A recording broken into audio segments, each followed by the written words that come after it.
Slide 62, 62-ാമത്തെ slide തൊട്ട്. നമ്മുടെ കർത്താവ് മരണത്തോടുള്ള ബന്ധത്തിൽ പെസഹയുടെ അർത്ഥത്തിൻ്റെ പശ്ചാത്തലത്തിൽ നാം അനേക ആഴ്ചകളായിട്ട് ധ്യാനിക്കുക. ഞാൻ 2 ആഴ്ച അല്ലെങ്കിൽ 3 ആഴ്ച പറഞ്ഞ് അവസാനിപ്പിക്കാൻ തുടങ്ങിയ, പക്ഷേ അതിൻ്റെ ഉള്ളത്തിലേക്ക് കടക്കുമ്പോൾ ഒത്തിരി ആഴമുണ്ട്, ദൈവവചനം അറിയേണ്ടതായിട്ടുള്ള ഒത്തിരി കാര്യങ്ങളുണ്ട് എന്ന് ഞാൻ ഉൾക്കൊള്ളുന്നത് കൊണ്ട് നിൽക്കുകയാണ്. കാരണം നമുക്ക് പ്രസംഗിച്ചിട്ട് പിന്നെ പെട്ടെന്നൊന്നും അങ്ങനൊരു ഭാഗത്തേക്ക് നാം മടങ്ങി വരുന്നില്ല. കഴിഞ്ഞ 2 ആഴ്ചയിൽ നാം പറഞ്ഞ ഭാഗങ്ങളിൽ കർത്താവിൻ്റെ വാക്കുകൾ, കർത്താവ് അപ്പം എടുത്തു, സ്തോത്രം ചൊല്ലി, നുറുക്കി. പെസഹയുടെ രാത്രിയാണ്.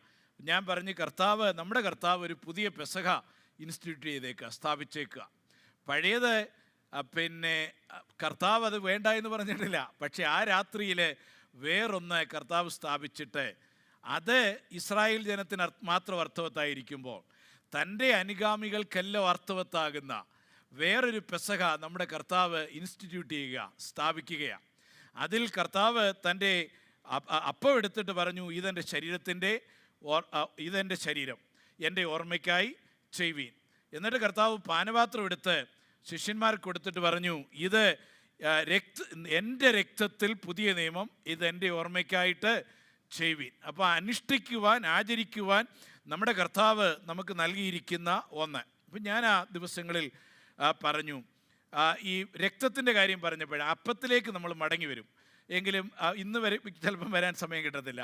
എങ്കിലും ആ രക്തത്തിൽ നിന്നിട്ടാണ് നാം മുൻപോട്ട് പോയത്. കർത്താവ് പറയുക, ഇത് എൻ്റെ രക്തത്തിൽ പുതിയ നിയമം. അത് പറയുമ്പോൾ ഞാൻ സൂചിപ്പിച്ചു, ഇതിൻ്റെ പുറകിൽ ദൈവവചനമുണ്ട്. ആ വചനം പുറപ്പാട് പുസ്തകത്തിലാണ്. പുറപ്പാട് പുസ്തകം 19-ാം അധ്യായം, 20-ാം അധ്യായം, 21, 22, 23 അധ്യായങ്ങളിലെ ഉള്ളടക്കം കുറച്ചൊക്കെ വായിക്കുകയും ബാക്കിയുള്ളത് സൂചിപ്പിക്കുകയും ചെയ്ത് നാം മുൻപോട്ട് പോയിട്ട് 24-ാം അധ്യായത്തിൻ്റെ 6ഉം 8ഉം വാക്യങ്ങളിൽ വരുമ്പോൾ വളരെ ആഴമുള്ള കാര്യങ്ങൾ. യാഗം നടക്കുന്നു, രക്തമെടുത്ത് പാത്രത്തിൽ ശേഖരിക്കുന്നു, യാഗപീഠത്തിൽ ഒഴിക്കുന്നു. എന്നിട്ട് ദൈവത്തിൻ്റെ വചനം വായിച്ച് ഈ ജനത്തെ കേൾപ്പിച്ചിട്ട് ആ രക്തമെടുത്ത് ജനത്തിൻ്റെ മീതെ തളിച്ചിട്ട് അപ്പോൾ ജനം പറയുക, ഞങ്ങൾ യഹോവ പറഞ്ഞതൊക്കെയും ചെയ്ത് നടക്കാമെന്ന് പറയുന്നു. എന്നിട്ട് അവരുടെ മീതെ തളിച്ചിട്ട് പറയുക, ഇത് പുതിയ നിയമത്തിൻ്റെ ഉടമ്പടിയുടെ രക്തമാകുന്നു. ഇതാ സകല വചനങ്ങളും ആധാരമാക്കി യഹോവ നിങ്ങളോട് ചെയ്തിരിക്കുന്ന നിയമത്തിൻ്റെ ഉടമ്പടിയുടെ രക്തം ഇതാ എന്ന് പറഞ്ഞു. ദൈവത്തിന് സ്തോത്രം. ഈ ഓർമ്മ മറക്കരുത്. അപ്പം എന്നിട്ട് ഞാൻ അവിടെ നിന്ന് കുറേ ആഴത്തിലേക്ക് നിങ്ങളെ കൊണ്ടുപോയി. അത് വളരെ നന്നായിട്ട് ഉൾക്കൊള്ളണം, മറക്കരുതത്. ഇസ്രായേൽ ജനത്തോട് കർത്താവ് അവിടെ വെച്ച് ഈ ഉടമ്പടി ചെയ്യുമ്പോൾ ഒരു ജാതിയായിരിക്കുവാൻ ഒരു ജാതി എന്ന് പറഞ്ഞാൽ ജാതീയർ എന്ന അർത്ഥത്തിലല്ല, ഒരു നേഷൻ, ഒരു കൂട്ടം ജനം, ദൈവത്തിൻ്റെ ജനമായിരിക്കുവാൻ കർത്താവോട് പറയുന്ന വാക്കുകളുണ്ട്. നിങ്ങൾ എൻ്റെ വിശുദ്ധ ജനമായിരിക്കും, നിങ്ങൾ എനിക്ക് രാജകീയ പുരോഹിത വർഗമായിരിക്കും. ഇങ്ങനെയൊക്കെ ആയിരിക്കണമെങ്കിൽ നിങ്ങൾ എന്ത് ചെയ്യണം? ഞാൻ പറയുന്നത് അനുസരിക്കണം. സ്തോത്രം. എന്നിട്ട് ഞാൻ നിങ്ങളോട് പറഞ്ഞു, സാധാരണ നമ്മൾ പറയാത്തതും ഓർക്കാത്തതുമാണ്. പഴയ നിയമം എന്ന് നാം വിളിക്കുന്ന ആ 39 പുസ്തകങ്ങളെ ദൈവം ഇസ്രായേൽ ജാതിയോടെ, ഇസ്രായേൽ ജനത്തോടെ ഇടപെട്ട ഒരു ജാതി എന്ന രീതിയിൽ, ഒരു നേഷൻ എന്ന രീതിയിൽ, ഒരു കൂട്ടം ജനമെന്ന രീതിയിൽ, ഒരു രാഷ്ട്രമെന്ന രീതിയിൽ ദൈവം അവരോട് ഇടപെട്ട അതിൻ്റെ വിവരണമായിട്ട് നമ്മുടെ ഉള്ളത്തിൽ എപ്പോഴും ഉൾക്കൊള്ളണം. അന്നേരം തിരുവെടുത്ത് ദൈവം മനുഷ്യനോടുള്ള ആ ഇടപാടിൻ്റെ കാര്യം നമുക്ക് കുറച്ചുകൂടെ ആഴത്തിൽ മനസ്സിലാകും. സകല മാനവജാതിയോടും ദൈവം ഇടപെടുന്നത്, അന്നും ദൈവത്തിൻ്റെ ഇടപാടുണ്ട്. ഇവരെ പുരോഹിതന്മാരെന്നും പറഞ്ഞ് വിശുദ്ധ ജനമെന്ന് പറഞ്ഞ് ദൈവം പറയുമ്പോൾ അതിൻ്റെ അർത്ഥം ഇവരെ ദൈവത്തെ സ്വകാര്യ സ്വത്തായിട്ട് വെക്കാതെ അവരെ സകല ജാതികളോടും ദൈവത്തെക്കുറിച്ചുള്ള വെളിപ്പാട് അറിയിക്കണമെന്നുള്ളതായിരുന്നു ദൈവത്തിൻ്റെ ആഗ്രഹം. ദൈവത്തിന് സ്തോത്രം.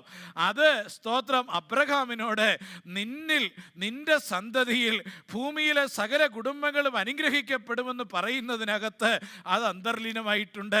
നാം ആ വാക്യം വായിച്ചിട്ട് സാധാരണ നമ്മുടെ കർത്താവിനെ കുറിച്ച് മാത്രം പറഞ്ഞ് അതങ്ങ് വിടും. അങ്ങനെയല്ല. ദൈവത്തിൻ്റെ ഹിതം ഈ വെളിപ്പാടുകളിൽ കൂടെ, ദൈവത്തിൻ്റെ വാഗ്ദത്ത വചനങ്ങളിൽ കൂടെ, ദൈവം കാലാകാലങ്ങളിൽ ഭാഗമായിട്ടും വിവിധമായിട്ടും പ്രവാചകന്മാർ മുഖാന്തരം ദൈവം നേരിട്ടിറങ്ങി വന്നോ, പ്രവാചകന്മാരിൽ കൂടെയോ ദർശനങ്ങളിൽ കൂടെയോ സ്വപ്നങ്ങളിൽ കൂടെയോ നൽകുന്ന വചനങ്ങളിൽ കൂടെ ദൈവം അറിയിക്കുന്നത് ഈ സകല ജാതികളോട് ഇവർ പങ്കുവെക്കണമെന്നുള്ളത് ദൈവത്തിൻ്റെ ഹിതമായിരുന്നു. സ്തോത്രം. നിങ്ങൾ അങ്ങനെ കേട്ടിട്ടുണ്ടോ, ചിന്തിച്ചിട്ടുണ്ടോ എന്ന് എനിക്കറിയത്തില്ല. ദൈവത്തിന് സ്തോത്രം. ഇസ്രായേൽ ജനം പരാജയപ്പെട്ട ഒരു പ്രധാന വഴി അവിടെയാണ്. അവർ പാപം ചെയ്തു, ദുശാഠ്യമുള്ള ജനമായി, കവലേടയന്മാരായി, സ്റ്റിഫ് നെക്ഡ് പീപ്പിളായിരുന്നു, വിഗ്രഹങ്ങളെ ആരാധിച്ചു, ബാലിനെയും അശ്വരെയും അവരുടെ ദൈവങ്ങളായി പ്രതിഷ്ഠിച്ചു, യഹോവയെ മറന്നു, കാളക്കുട്ടിയെ ഉണ്ടാക്കി. ഇതൊക്കെയാണ് അവരുടെ വലിയ വീഴ്ചയായിട്ട് നാം കാണുന്നത്. ശരിയാ, ആ വീഴ്ചകളെല്ലാവർക്കുണ്ടായി. അതിനെക്കാട്ടിലെല്ലാം പരിതാപകരമായ വീഴ്ച അവർക്ക് ലഭിച്ച ഈ വെളിപ്പാട് അവർ ജാതികളോട് പങ്കുവച്ചില്ല എന്നുള്ളതാണ്. എന്നാൽ കുറച്ച് ചെയ്തവരുണ്ട്, ധാരാളം പേര് അവരിൽ കൂടെ ലഭിച്ച വെളിപ്പാട് കേട്ടിട്ട് ദൈവത്തെ അറിഞ്ഞവരുണ്ട്. എത്യോപ്യനായ ഷണ്ണൻ യെരൂശലേമിൽ വന്നത് അങ്ങനെയാ. ദൈവത്തിന് സ്തോത്രം. പൗലോസുമായി പ്രസംഗിക്കുന്ന ഇടങ്ങളിലൊക്കെ യൂറോപ്പിലെ ഏഷ്യ മൈനറിലൊക്കെ ദൈവത്തെ ഭയപ്പെടുന്ന ജനങ്ങളെ കുറിച്ച് പറയുമ്പോൾ ഇവരിൽ കൂടെ ലഭിച്ച വെളിപ്പാടിനാൽ ദൈവപ്രകാശം ലഭിച്ചവരാ. ദൈവത്തിന് സ്തോത്രം. അപ്പോൾ അവർ പരാജയപ്പെട്ടിട്ടുമുണ്ട്, എന്നാൽ അവർ കുറച്ചൊക്കെ ചെയ്തിട്ടുമുണ്ട്. ദൈവത്തിന് സ്തോത്രം.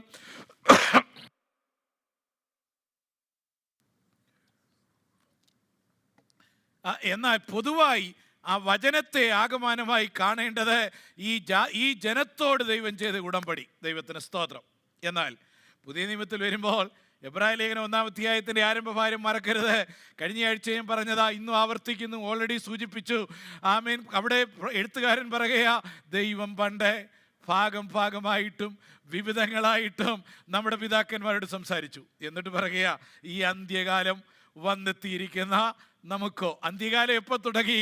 അവൻ്റെ ജനനത്തോട് തുടങ്ങി, അവൻ്റെ ശുശ്രൂഷയോട് കൂടെ തുടങ്ങി, അവൻ്റെ ക്രൂശീകരണത്തോട് കൂടെ തുടങ്ങി, അവൻ്റെ ഉയർപ്പിനോട് കൂടെ തുടങ്ങി, അവൻ്റെ ഉൽപ്രാവണത്തോട് കൂടെ തുടങ്ങി, അവൻ പകർന്ന പരിശുദ്ധാത്മാവിനാൽ തുടങ്ങി. ഹല്ലേലൂയ.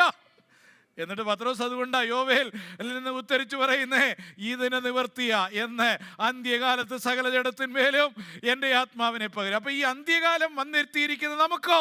എപ്പം മുതൽ?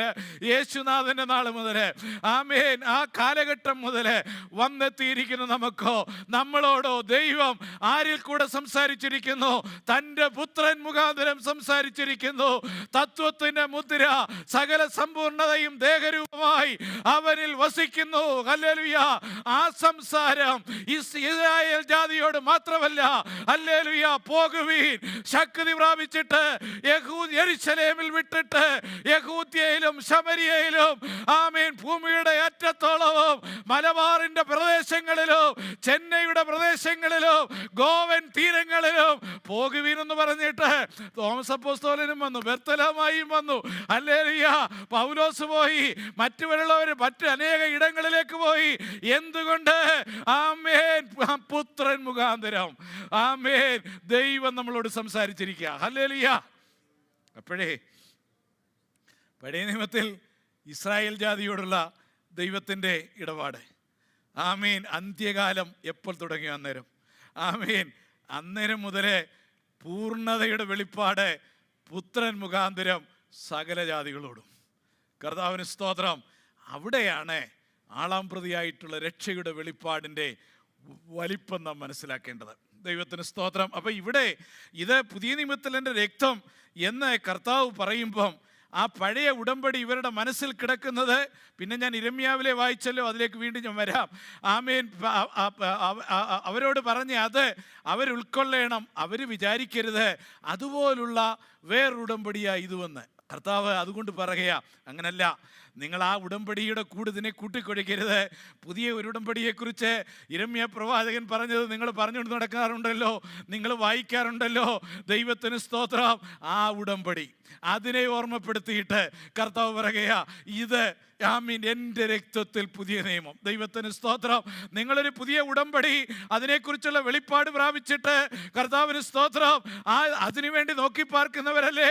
യിരെമ്യാവ് പറയുന്നല്ലോ, അവർക്കനുസരിക്കുവാനായിട്ട് സാധിച്ചില്ല, അവർ പരാജയപ്പെട്ടു. എന്നിട്ട് കർത്താവിൻ്റെ വചനം യിരെമ്യാവിൽ കൂടെ, ഞാൻ അവരോട് ക്ഷമിക്കും. കർത്താവിന് സ്തോത്രം. അപ്പോഴേ ഇതോർക്കണം, ഇസ്രായേൽ ജാതിയോടെ അനുസരണത്തിൽ അധിഷ്ഠിതമായ ഉടമ്പടി. ആ അനുസരണം ദൈവം ഒരിക്കലും പറഞ്ഞിട്ടില്ല ഇനിയും തിരുവെഴുത്ത് അനുസരിക്കേണ്ടെന്ന്. അതിപ്പോഴും ഉണ്ട്. ദൈവത്തിന് സ്തോത്രം. അനുസരിച്ച് ദൈവത്തിൻ്റെ ജനമായി വിശുദ്ധരായി ജീവിക്കുക എന്നുള്ളത് ഇന്നുമുണ്ട്. സ്തോത്രം. എന്നാൽ ആ അനുസരണം കൊണ്ട് ദൈവത്തിൻ്റെ സന്നിധിയിൽ ദൈവ മക്കളായി തീരുവാനായിട്ട് സാധിക്കത്തില്ല. ദൈവ മക്കളായി തീരുന്നത് യിരെമ്യാവിൽ കൂടെ വരുന്ന ദൂത്, അതിൻ്റെ ആഴം അവർക്ക് എത്ര മനസ്സിലായെന്ന് നമുക്കറിയത്തില്ല. മനസ്സിലായിട്ടുണ്ടായിരിക്കാം. ഞാൻ അതിൻ്റെ കാരണങ്ങൾ പറയാം വളരെ വേഗം. സ്തോത്രം. പക്ഷെ അവിടുത്തെ പ്രധാനപ്പെട്ട 2 വാക്ക്, പുതിയ ഒരു ഉടമ്പടി, ഞാൻ അവരുടെ പാപം ക്ഷമിക്കും. സ്തോത്രം. അപ്പോൾ ഒന്ന്, അനുസരണത്തിൽ അധിഷ്ഠിതമായ ഉടമ്പടി ജാതിയായിരിക്കുവാനുള്ളത്. ഇവിടെ ദൈവത്തിൻ്റെ മക്കളായിരിക്കുവാനുള്ളത് പാപക്ഷമയിൽ അധിഷ്ഠിതമായ ഉടമ്പടി. ദൈവത്തിന് സ്തോത്രം. ഇത് ഉള്ളത്തിൽ കിടക്കട്ടെ. കർത്താവിന് സ്തോത്രം. അപ്പം കർത്താവ് ഈ പുതിയ നിയമത്തിൽ എൻ്റെ രക്തം എന്ന് പറയുമ്പോൾ ദൈവത്തിന് സ്തോത്രം, കർത്താവ് അതാണ് അർത്ഥമാക്കുന്നത്. നിങ്ങൾ പുതിയ ഉടമ്പടിക്ക് വേണ്ടി നോക്കി പാർക്കുന്നവരല്ലേ.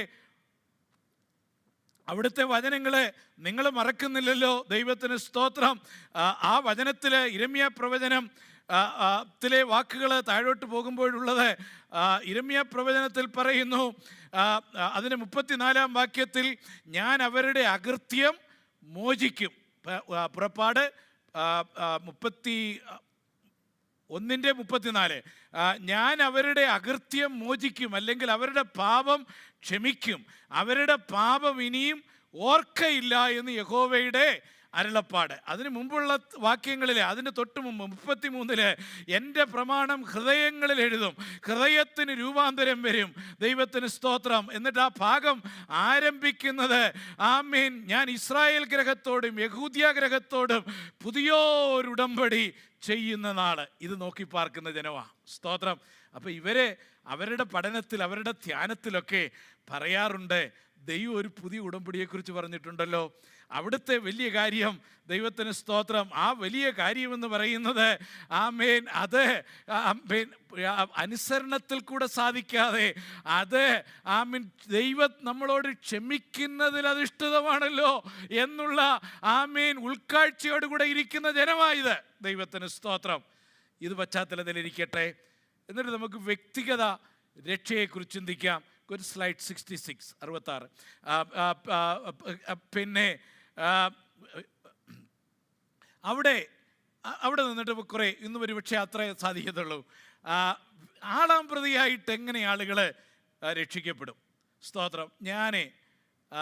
ഞാൻ പലപ്പോഴും പറയാറുണ്ട്, ബോസ്റ്റിംഗ് അല്ല, എങ്കിലും ഉപദേശങ്ങളാണ് എൻ്റെ ഏരിയ.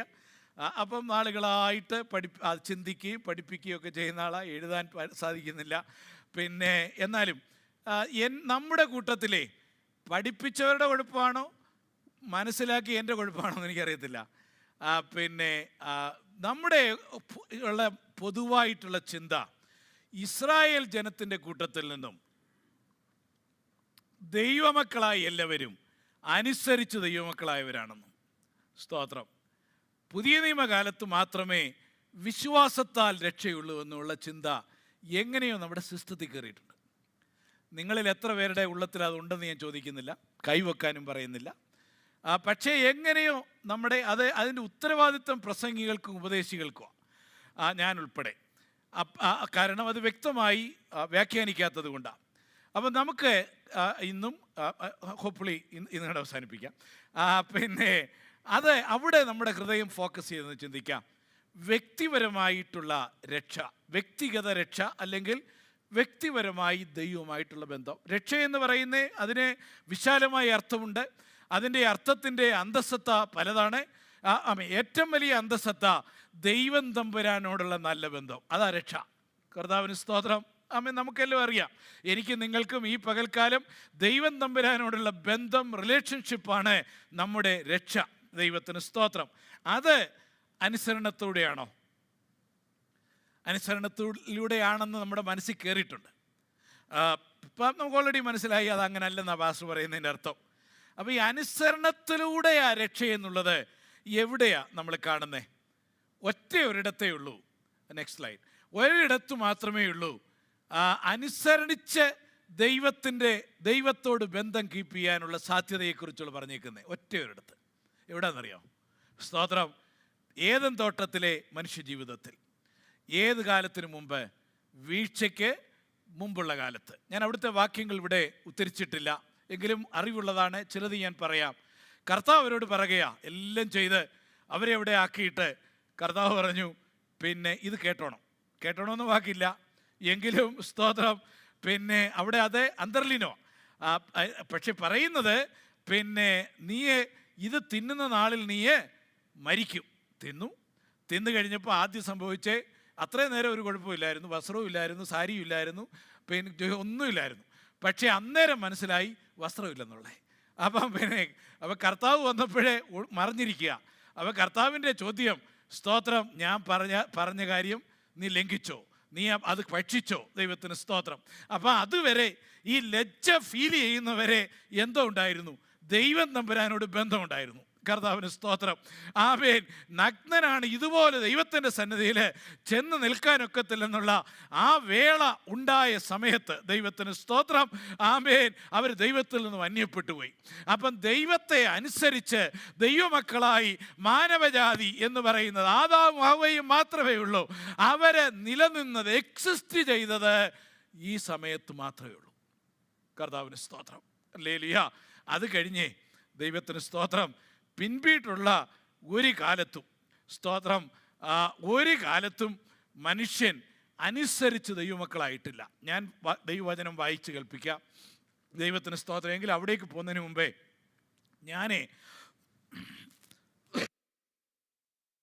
ആർക്കെങ്കിലും ഈ ഭാരം ഉണ്ടായിട്ടുണ്ടോയെന്ന് എനിക്കറിയത്തില്ല. കേരളത്തിലെ 2 ബൈബിൾ സ്കൂളുകളിൽ ഞാൻ പഠിച്ചതാണ്. ഒരേ ഗുരുക്കന്മാർ രണ്ടിടത്തും പഠിപ്പിച്ചിട്ടുണ്ട്. വലിയ പേരുള്ള ഗുരുക്കന്മാർ. ആരുടെയും പേര് ഇന്ന് ഞാൻ പറഞ്ഞു വരുമ്പം ഒരുപക്ഷെ അവർക്ക് അപമാനമാവും. അതുകൊണ്ട് അവരുടെ ആരുടെയും പേര് പറയുന്നില്ല. എങ്കിലും അവരുടെയൊക്കെ കീഴിൽ പഠിക്കാനുള്ളത് വലിയ പദവിയായിട്ട് ഞാൻ കാണുന്നുണ്ട്. 5 മാസമേ രണ്ടിടത്തും കൂടെ പഠിച്ചുള്ളൂ. സ്തോത്രം. അപ്പോൾ അവിടെയൊക്കെ ആദ്യം പഠിച്ച ഒരു കാര്യമേ വേദപുസ്തകത്തിലെ പുസ്തകങ്ങളുടെ ക്രമം കാണാതെ പഠിക്കുക. അപ്പോൾ ഞാൻ സൺഡേ സ്കൂളിൽ പഠിച്ചതാണേലും ബൈബിൾ സ്കൂളിൽ പഠിക്കേണ്ടി വന്നു. അപ്പോൾ പിന്നെ ഗോത്രപിതാക്കന്മാർ 12 പേരുടെ പേര്, ശിഷ്യന്മാർ, അന്ന് പഠിച്ചത് ആ ഓർമ്മയാണ് ഇപ്പോഴും. പിന്നെ പുസ്തകങ്ങളുടെ ക്രമം എനിക്കിപ്പോഴും തെറ്റത്തില്ല, പക്ഷേ അപ്പോസ്തലന്മാരുടെ ക്രമം തെറ്റും, പിന്നെ ഗോത്രപിതാക്കന്മാരുടെയും തെറ്റും. ആ കൂട്ടത്തിലേ ഞങ്ങളെ പഠിപ്പിച്ചതാണ് യുഗങ്ങളുടെ പട്ടിക. നിഷ്കന്മഷ യുഗം മുതൽ താഴോട്ട് അങ്ങോട്ട് വന്നിട്ട്, അപ്പോൾ ഈ യുഗങ്ങളെ ഞാൻ പിന്നീട് പഠിക്കുകയും ചിന്തിക്കുകയും ചിന്താശക്തി വർദ്ധിക്കുകയും ഒക്കെ ചെയ്ത കാലത്ത് ഞാൻ എന്നോട് തന്നെ ചോദിച്ചു, വേദപുസ്തകത്തിൽ എവിടെ ഇത് പറഞ്ഞേക്കുന്നത്? ഈ യുഗങ്ങൾ ഇങ്ങനെ പട്ടിക തിരിച്ച് എവിടെ?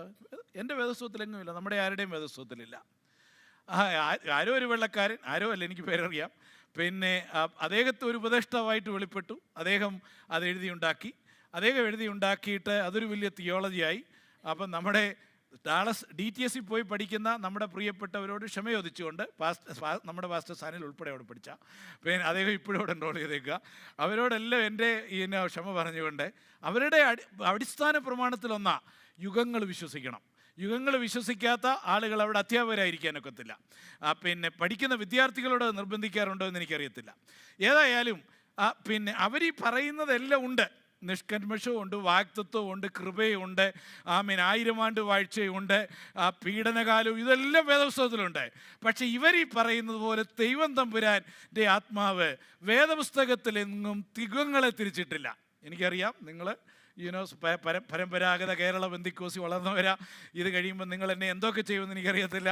ഇത് റെക്കോർഡഡ് ആണ്, ലോകം മുഴുവൻ പോകുന്നതാണ്. ആമേൻ. പക്ഷെങ്കിൽ ഇത് വേദപുസ്തകത്തിലില്ല.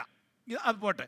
എന്നാൽ ഞാൻ പറഞ്ഞല്ലോ, കൃപയുടെ അവർ പറയുന്ന എല്ലാം വേദപുസ്തകത്തിലുണ്ട്. പക്ഷെ അവർ പറയുന്നത് പോലെ മാനവ ചരിത്രത്തെ ഇതുപോലെ ഏജസ് ആയിട്ട് വേദപുസ്തകത്തിൽ എങ്ങും തിരിച്ചിട്ടില്ലെന്ന് പറയുമ്പോൾ, ഇനി വരുവാനുള്ള കാലം വരുമ്പം പീഡനകാലത്തെക്കുറിച്ച് വേദപുസ്തകത്തിലുണ്ട്. അതൊരു യുഗമായിട്ട് ഞാൻ സമ്മതിച്ചു. സഹസ്രാബ്ദ വാഴ്ച ദൈവത്തിൻ്റെ വചനം ക്ലിയറായിട്ട് പറയുന്ന, എനിക്കതിനകത്ത് ഒരു സംശയമില്ല. അതുകൊണ്ട് എനിക്കവരോട് ഏറ്റവും വലിയ പ്രയാസം ഈ കൃപയുടെ യുഗം പറയുമ്പം അവരത് പഠിപ്പിക്കുന്നുണ്ടോ എന്ന് എനിക്ക് സുവ്യക്തമല്ല. എങ്കിലും കേൾവിക്കാരൻ്റെ ഉള്ളത്തിൽ ന്യായപ്രമാണ യുഗം കഴിഞ്ഞിട്ട് കൃപയുടെ യുഗം പറയുമ്പം, കൃപയുടെ യുഗം ആരംഭിക്കുന്നത് ന്യായപ്രമാണത്തിൻ്റെ യുഗം കഴിഞ്ഞിട്ടാണ് എന്ന് കേൾക്കുന്ന എന്നെപ്പോലുള്ള പുവർ സ്റ്റുഡൻസിന് തോന്നും. അപ്പം കാരണം എന്നിട്ട് നമ്മളങ്ങ് വിചാരിക്കുക ന്യായപ്രമാണം കഴിഞ്ഞുപോയി, ഇനിയുള്ളതെല്ലാം കൃപയുടേതാ. അങ്ങനല്ല. ദൈവത്തിൻ്റെ വെളിപ്പാടാ ന്യായപ്രമാണം. 10 കൽപ്പന ദൈവത്തിൻ്റെ വെളിപ്പാടാ. അതിന് നിത്യസത്യമാ 10 കൽപ്പന. ദൈവത്തിന് സ്തോത്രം. അത് മാറിപ്പോകത്തില്ല. എൻ്റെ ദൈവം വെളിപ്പെടുത്തി നൽകിയ നിത്യമായി നിലനിൽക്കുന്നതിൻ്റെ വചനം അത് ഒരു യുഗത്തിലും മാറത്തില്ല. ദൈവത്തിന് സ്തോത്രം. ഒരു യുഗത്തിലും മാറത്തില്ല. അതിന് മാറ്റം വന്നിട്ടില്ല. പിന്നെ ഈ കൃപയുടെ യുഗം ആരംഭിച്ചതേ ഇതെല്ലാവരുടെയും മനസ്സിൽ പറഞ്ഞോണം. ഈ കൃപയുടെ യുഗം ആരംഭിച്ചത് മലാക്കിക്ക് ശേഷമല്ല. കൃപയുടെ യുഗം ആരംഭിച്ചത് എൻ്റെ തമ്പുരാൻ ആ സന്ധ്യസമയത്ത് ഏദൻ തോട്ടത്തിൽ ഇറങ്ങി വന്നപ്പോഴാണ്. സ്തോത്രം. നിങ്ങൾക്ക് എൻ്റെ കൂടാണല്ലോ നിങ്ങളെല്ലാവരും. ദൈവത്തിന് സ്തോത്രം. കൃപയുടെ നാൾ ആരംഭിച്ചത് ഇവർ പാപം ചെയ്ത് നഗ്നരാണെന്ന് തോന്നി അവർ തുന്നിച്ചേർത്ത വസ്ത്രവും ധരിച്ചുകൊണ്ട്, എന്നിട്ടും അവർക്ക് മനസ്സിലായി ഇത് വാടിത്തുടങ്ങിയെന്ന് ഒളിച്ചിരുന്ന ആ വേളയിൽ തമ്പുരാന്റെ നടപ്പിന്റെ കാലൊച്ച തോട്ടത്തിൽ അവർ കേട്ടപ്പോൾ ദൈവത്തിന് സ്തോത്രം, കൃപയുടെ യുഗം ആരംഭിച്ചു. ഞാൻ പറയാറുണ്ടല്ലോ, ആവർത്തിച്ച് പറയാറുണ്ടല്ലോ, എൻ്റെ തമ്പുരാന്, നമ്മുടെ ദൈവത്തിന്, നമ്മുടെ സൃഷ്ടാവിന് അവിടെ ഇറങ്ങി വരേണ്ട കാര്യമില്ല. ഇവരെ അന്നേരമേ നശിപ്പിക്കേക്കാം. ദൈവത്തിന് സ്തോത്രം. അവൻ്റെ വൻകരത്താൽ അവൻ്റെ തിരുക്കരത്താൽ വേറെ 2 പേരെ കൂടെ മൺപൊടിയിൽ നിന്നും വാരിയലിൽ നിന്നും എൻ്റെ ദൈവത്തിന് ഉരുവാക്കാം. 12 പേരെ ഉരുവാക്കാം. ജീവശ്വാസം അവരിൽ ഊതാം. പുതിയൊരു ആദാമിനെയും പുതിയൊരു ഹവ്വായെയും എൻ്റെ ദൈവത്തിന് സൃഷ്ടിക്കാം. പക്ഷേ സ്തോത്രം, ഒരു മനുഷ്യനാൽ പാപം ലോകത്തിൽ പ്രവേശിച്ചു, പാപത്താൽ മരണം ലോകത്തിൽ പ്രവേശിച്ചു. എല്ലാവരും മരണത്തിന് വിധേയരായി. അവൻ്റെ കടിപ്രദേശത്ത് നിന്നും ജനിക്കുന്ന സകല സന്തതിയും പാപത്തിൽ ജനിക്കുന്നു. കാരണം അപ്പൻ്റെയും അമ്മയുടെയും ജീൻസ് ഉൾക്കൊണ്ടുകൊണ്ട് പാപഭംഗിലമായ ജീൻസോട് കൂടെ കയ്യിൽ മുതൽ എല്ലാ തലമുറകളും ജനിക്കുന്നു. കർത്താവ് അവിടെ ഇറങ്ങി വന്നേ ഈ ആദാമിനും ഹവ്വായ്ക്കും വേണ്ടി മാത്രമല്ല, അവനിൽ നിന്നും ജനിക്കുവാനിരിക്കുന്ന നമുക്ക് ഓരോരുത്തർക്കും വേണ്ടിയാ. കർത്താവിന് സ്തോത്രം. ആ ഇറങ്ങി വരവില് കർത്താവ് ഒത്തിരി കാര്യങ്ങൾ ചെയ്തു. സ്തോത്രം. ശിക്ഷ കർത്താവ് പറഞ്ഞു, ഭൂമിയെ കർത്താവ് ശപിച്ചു. കർത്താവിന് സ്തോത്രം. പിന്നെ പോകുന്നതിന് മുമ്പേ കർത്താവ് ഒരു കാര്യം കൂടെ ചെയ്തു. വാടാത്ത ഒരു വസ്ത്രം ഉണ്ടാക്കി അവരെ ഉടുപ്പിച്ചു. അത് കഴിഞ്ഞ് പാപത്തിൽ നിത്യമായി ജീവിക്കാതിരിക്കേണ്ടതിനെ തോട്ടത്തിന് പുറത്താക്കി. ദൈവത്തിന് സ്തോത്രം. വെളിപ്പാട് പുസ്തകത്തിൻ്റെ അവസാനം വരുമ്പോൾ ആ കൃപയുടെ അവിടെ നിന്നുള്ള തോട്ടത്തിൽ നിന്ന് പുറത്താക്കപ്പെട്ട ദൈവപ്രവൃത്തിയുടെ കൃപയുടെ ആഴം വെളിപ്പാടിൽ വരുമ്പോൾ വ്യക്തമായിട്ട് നമുക്ക് മനസ്സിലാകും. പാപത്തിൽ ഇവരെ നിത്യമായി ജീവിക്കാതിരിക്കേണ്ടതിന് പുറത്താക്കിയിട്ട് ദൈവത്തിന് സ്തോത്രം, പുത്രനായ യേശുവിൽ കൂടെയുള്ള വീണ്ടെടുപ്പ് നൽകിയിട്ട് വരുവാനുള്ള ലോകത്തില് ഹല്ലേലൂയ നിത്യജീവന്റെ പക്ഷത്തിൽ നിന്നും എന്നും ഭക്ഷിപ്പാൻ തക്കവണ്ണം അവരെ പ്രാപ്തരാക്കി ഒരുക്കുന്ന ദൈവപ്രവൃത്തിയുടെ കൃപയുടെ വെളിപ്പാട് ഏദൻ തോട്ടത്തിൽ ഉണ്ടായി. ഹല്ലേലൂയ. കർത്താവിന് സ്തോത്രം. നിങ്ങൾ അത് ഉൾക്കൊള്ളുമ്പോഴേ ഇവിടെ അങ്ങ് സന്തോഷം. ദൈവത്തിന് സ്തോത്രം. ഞാനിപ്പോൾ നിങ്ങൾ വിചാരിക്കും ഈ മനുഷ്യൻ ഒത്തിരി പഠിച്ചുകൊണ്ടാണ് ഇതൊക്കെ പറയുന്നത്. അപ്പച്ചന്മാർ പറഞ്ഞതെല്ലാം ഈ പുള്ളി വെട്ടുകയാണല്ലോ. സ്തോത്രം. എന്നോട് ന്യൂയോർക്ക് വെച്ചൊരാൾ വളരെ ചോദിച്ചു, ബുധനാഴ്ചത്തെ ബൈബിൾ ക്ലാസ് കഴിഞ്ഞ് പുള്ളിക്ക് ഒരുപാട് അങ്ങ് ഡിസ്റ്റർബ്ഡായി. അപ്പോൾ എന്നോടൊരു ദിവസം ചോദിച്ചു, പാസ്റ്ററെ, അപ്പോൾ ഈ അപ്പച്ചന്മാർ പഠിപ്പിച്ചതെല്ലാം തെറ്റായിരുന്നു. അപ്പം ഞാനതിന് ഇന്നും മറുപടി പറഞ്ഞിട്ടില്ല. സ്തോത്രം. ഹല്ലേലൂയ. കർത്താവിന് സ്തോത്രം. ദൈവത്തിൻ്റെ വചനം നിങ്ങൾ എൻ്റെ കൂടെ ഉണ്ടല്ലോ. Let's go to the next slide now. ദൈവത്തിന് മഹത്വം. കർത്താവിൻ്റെ വചനം. ഇനിയും ഞാൻ ഈ പറയുന്നതിനെല്ലാം ദൈവപ്രമാണം അനുസരിച്ചാ ഞാൻ നിങ്ങളോട് പറയുന്നേ. കർത്താവിൻ്റെ വചനം വായിച്ചു കേട്ടോ. ആമേൻ. ഇത് റോമാലേഖനത്തിൽ നിന്ന് 3-ാം അധ്യായത്തിൽ നിന്ന്, നീതിമാൻ ആരുമില്ല, ഒരുത്തൻ പോലുമില്ല. ആർക്കും സംശയമില്ലല്ലോ. എൻ്റെ വാക്കല്ല, പൗലോസിൻ്റെ അല്ല. പൗലോസ് ഇത് എവിടെ നിന്നാണ് ഉദ്ധരിക്കുന്നത്? സങ്കീർത്തനത്തിൽ നിന്ന് ഉദ്ധരിക്കുക. എവിടെ നിന്ന്? പഴയ നിയമത്തിൽ നിന്ന് ഉദ്ധരിക്കുക. താൻ പഴയ നിയമം എന്ന് വിളിച്ചിരുന്നില്ല. താൻ പക്ഷെങ്കിൽ ഇസ്രായേലിൻ്റെ തിരുവെഴുത്തിൽ നിന്ന് ഉദ്ധരിക്കുക. 3:23 നമുക്കേറെ പരിചിതമാണ്. ഒരു വ്യത്യാസവുമില്ല. എല്ലാവരും പാപം ചെയ്ത് ദൈവതേജസ് ഇല്ലാത്തവരായി തീർന്നു. ഇത് തൻ്റെ വ്യാഖ്യാനമാണ്, പരിശുദ്ധാത്മാവിലുള്ള വ്യാഖ്യാനം. എന്നിട്ട് അടുത്ത വാചകം 20-ാം വാക്യം. ഇനി 23 കഴിഞ്ഞതിൻ്റെ മേളിലോട്ട് കൊണ്ടുപോകാം. അടുത്തത്, ന്യായപ്രമാണത്തിൽ അനുസരിച്ച് ദൈവമക്കളാകാമെന്നില്ലയോ? അതല്ലെന്നല്ലേ എൻ്റെ തീസിസേ. സ്തോത്രം. എൻ്റേതല്ലത്, തിരുവെഴുത്താ, പൗലോസിൻ്റെയാ. കർത്താവിന് സ്തോത്രം. 3-ാം അധ്യായം റോമാലേഖനം 20-ാം വാക്യം. ഇത് മറക്കരുത്. ഇത് നിങ്ങളുടെ ഉള്ളത്തിലുള്ളതാ. ആമീൻ. അതുകൊണ്ട് ഇത് ഉദ്ധരിക്കണം. ആമേൻ. ദൈവത്തിന് സ്തോത്രം. അതുകൊണ്ട് ന്യായപ്രമാണത്തിൻ്റെ പ്രവൃത്തികളാൽ ഒരു ജഡവും അവൻ്റെ സന്നിധിയിൽ നീതീകരിക്കപ്പെടുകയില്ല. ദൈവത്തിന് സ്തോത്രം. ഹല്ലേലൂയ. ആമേൻ. ഹല്ലേലൂയ. വിശ്വാസത്തിൻ്റെ പിതാവായ അബ്രഹാം. ഞാൻ അങ്ങനെ ഈ ചിന്ത ക്രിട്ടിക്കലായിട്ട് കാണുവാനായിട്ട് തുടങ്ങിയേ.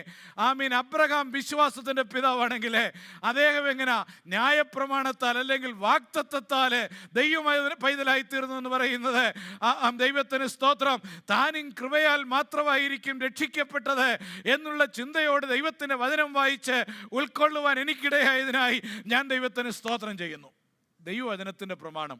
ഓക്കെ, ഒത്തിരി സമയം ഒരുപാട് പോന്നു. ആമേൻ.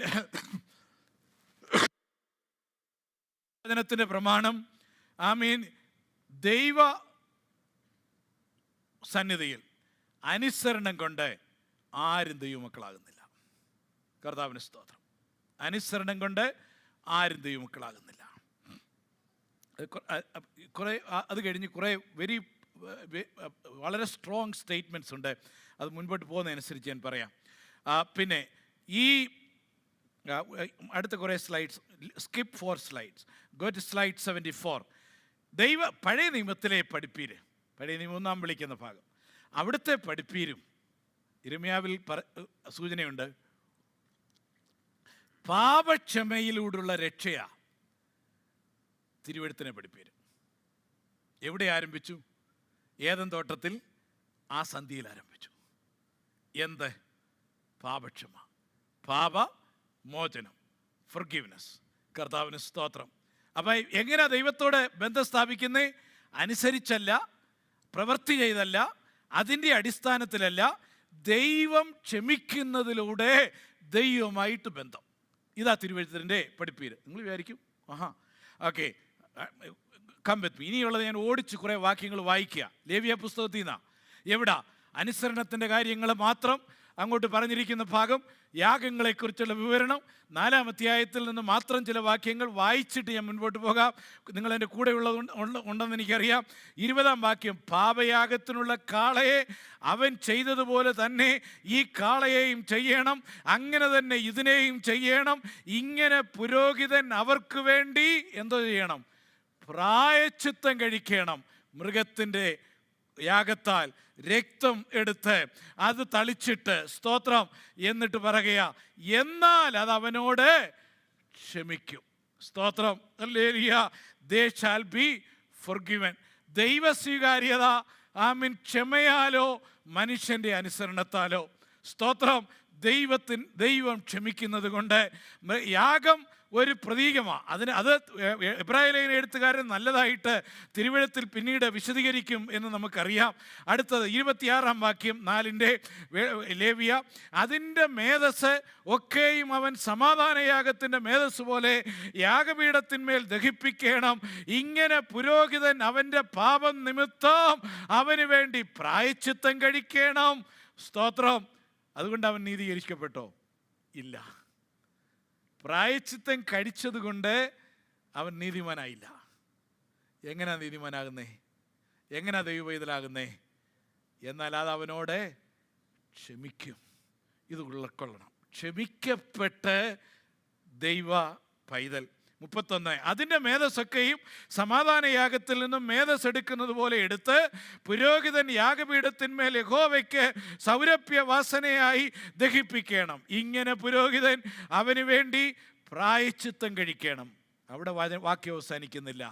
ദൈവസ്വീകാര്യത, ദൈവം അവനോട് ക്ഷമിക്കും. ക്ഷമിക്കപ്പെട്ട് ദൈവപൈതൽ. ദൈവത്തിന് സ്തോത്രം. 35 വാക്യം, അവസാനത്തെ വാക്യം അധ്യായത്തിൻ്റെ, പുരോഹിതൻ യാഗപീഠത്തിന്മേൽ യഹോവയുടെ ദഹനയാഗങ്ങളെ ദഹനയാഗങ്ങളെ പോലെ അവയെ ദഹിപ്പിക്കണം. അവൻ ചെയ്ത പാപത്തിന് പുരോഹിതൻ ഇങ്ങനെ പ്രായശ്ചിത്തം കഴിക്കണം. അതുകൊണ്ട് അവൻ സ്വീകാര്യതയില്ല. പിന്നെ എങ്ങനെയാ? അതവനോട് ക്ഷമിക്കും. ക്ഷമിക്കപ്പെട്ട് ദൈവപൈതൽ. സ്തോത്രം. ഹല്ലേലൂയ. ശലോമോൻ്റെ പ്രാർത്ഥന ദേവാലയത്തിൽ ഇന്നലെ ആ പ്രാർത്ഥനയിലേക്ക് ദൈവദാസന്മാർ നമ്മളെ കൊണ്ടുപോയല്ലോ. 1 രാജാവ് 8:30, ഈ സ്ഥലത്ത് വെച്ച് പ്രാർത്ഥിപ്പാനിരിക്കുന്ന അടിയൻ്റെയും നിന്റെ ജനമായ ഇസ്രായേലിൻ്റെയും യാചന കേൾക്കണമേ, നിന്റെ വാസസ്ഥലമായ സ്വർഗത്തിൽ കേൾക്കണമേ, കേട്ട് ക്ഷമിക്കണമേ. ദൈവത്തിന് സ്തോത്രം.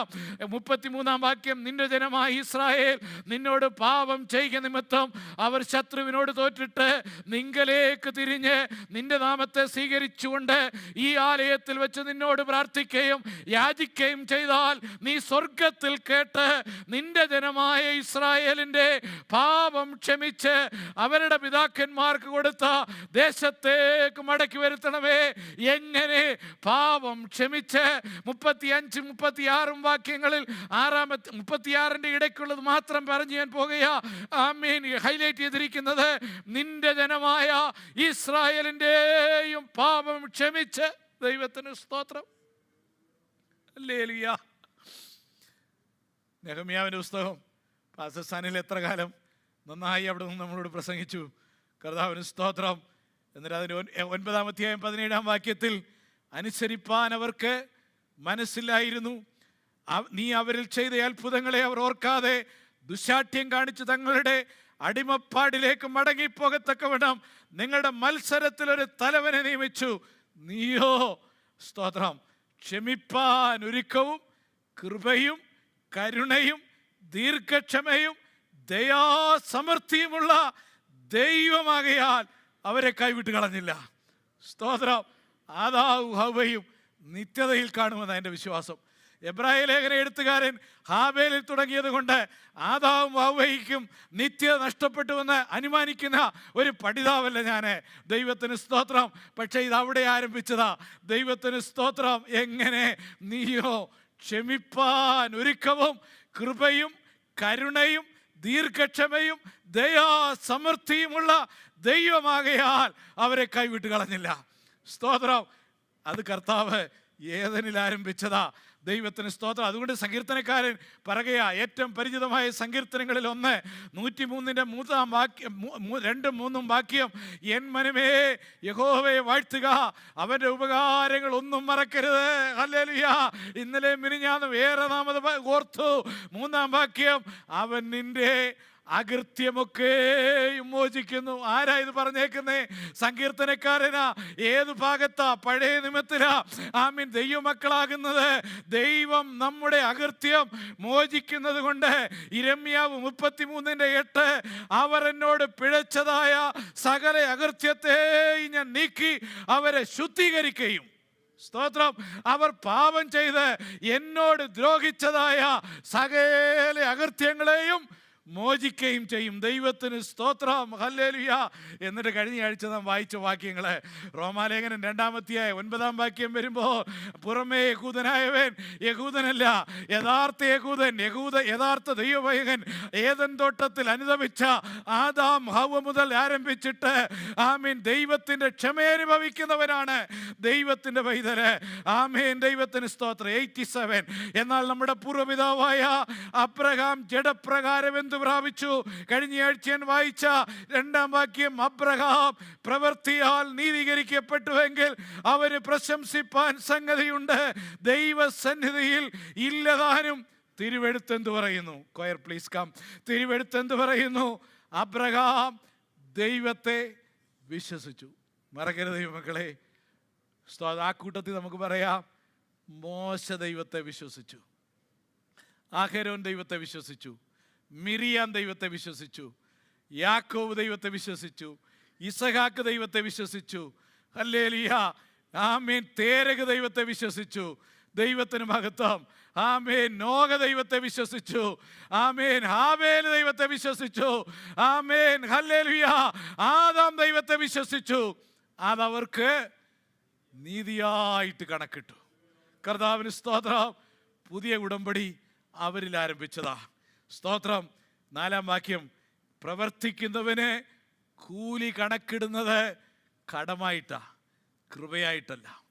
അതുകൊണ്ട് അവരുടെ പ്രവൃത്തിയാലല്ല, അവർക്ക് ദൈവത്തിന് സ്തോത്രം നീതി കണക്കിട്ടത് വിശ്വാസത്താലാ. കർത്താവിന് സ്തോത്രം. ഈ പുതിയ ഉടമ്പടിയുടെ വാക്കുകൾ കേൾക്കുമ്പോൾ ഇതെല്ലാവരുടെയും മനസ്സിലിരിക്കണം. ദൈവത്തിന് സ്തോത്രം. ഇതിൻ്റെ ആഴം നിങ്ങൾ ഉൾക്കൊള്ളണം. എന്നിട്ട് ദൈവത്തെ സ്തുതിക്കണം. കർത്താവിന് സ്തോത്രം. സ്വർഗം ഏറെ മനോഹാരിതമാ. സ്തോത്രം. നമ്മൾ എന്ത് നോക്കി പാർക്കുന്നവരാ? ആമേൻ. സാക്ഷികളുടെ വലിയ സമൂഹത്തെക്കുറിച്ചുള്ള അറിവുള്ളവരാ. ഹല്ലേലൂയ. എബ്രായ ലേഖന എഴുത്തുകാരൻ ദൈവത്തിന് സ്തോത്രം സാക്ഷികളുടെ ഇത്ര വലിയ സമൂഹം എന്ന് പറയുമ്പോൾ ക്രൂശിന് ശേഷമുള്ളവരെ ചൂണ്ടിക്കാണിച്ചിട്ടല്ല. ദൈവത്തിന് സ്തോത്രം. ഏദൻ തോട്ടം മുതലേ വിശ്വാസത്താൽ നീതീകരിക്കപ്പെട്ട ആദാമും ഹവ്വയും മുതലാണ് പറയുന്നത്. സാക്ഷികളുടെ ഇത്ര വലിയൊരു സമൂഹം നമുക്ക് ചുറ്റും നിൽക്കുന്നത് കൊണ്ട്, ഹല്ലേലൂയ, അതുകൊണ്ട് നമ്മുടെ കർത്താവിൻ്റെ രക്തത്താൽ മുദ്ര ചെയ്യപ്പെട്ട ഈ പുതിയ ഉടമ്പടി, ആമേൻ, ഹല്ലേലൂയ, കൃപയുടെ ഉടമ്പടി, വിശ്വാസത്താലുള്ള ഉടമ്പടി, ദൈവ വാഗ്ദത്ത പ്രകാരമുള്ള ഉടമ്പടി, അത് ഏദൻ തോട്ടത്തിൽ ആരംഭിച്ചതാ. ഹൃദയങ്ങൾ ദൈവസന്നിധിയിലെ ഉയരട്ടെ. ദൈവത്തിന് സ്തോത്രം. ദൈവസന്നിധിയിൽ നമുക്ക് പ്രാർത്ഥനയോടെ എഴുന്നേറ്റ് നിൽക്കാം, പാടി ദൈവത്തെ ആരാധിക്കാം.